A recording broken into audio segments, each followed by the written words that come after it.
Hello दोस्तों Divi's lab ने अपने क्वार्टर 3 के रिजल्ट डिस्क्लोज कर दिए हैं। कंपनी की तरफ से कोई भी डिविडेंड या बोनस इशू नहीं हुआ।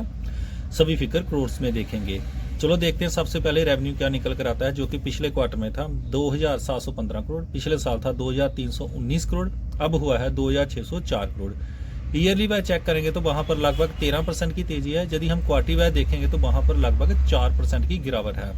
तो रेवेन्यू में ईयर ऑन ईयर बेसिस पर जंप है, क्वार्टरली वाइज डिप है। तो जो मार्केट का एस्टीमेट था रेवेन्यू को लेकर वो था 2800 करोड़ का, तो मार्केट के एस्टीमेट से थोड़ा सा बिलो ही रेवेन्यू देखने को मिल रहा है। फिर चेक कर लेते हैं खर्चे क्या निकल कर आते हैं, जो कि पिछले क्वार्टर में था 1948 करोड़, पिछले साल था 1675 करोड़, अब हुआ है 1838 करोड़।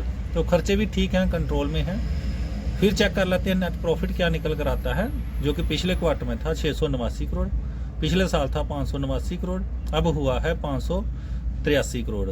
तो ईयर ऑन ईयर बेसिस पर देखा जाए तो वहां पर लगभग 1% की डिप है। क्वार्टरली वाइज चेक करेंगे तो वहां पर भी लगभग 15% की गिरावट है।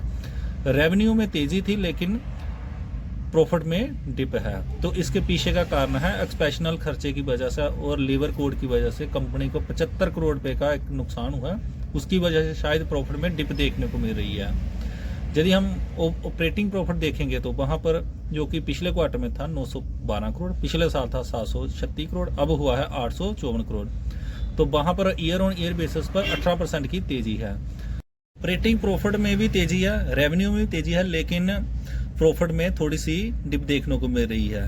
तो आप ऐसा भी बोल सकते हो कि रिजल्ट एवरेज या मिक्स टाइप के बोल सकते हो। तो फाइनली चेक कर लेते हैं ईपीएस, जो कि पिछले क्वार्टर में था 26 का, पिछले साल था 22 का, अब हुआ है 21.98 का।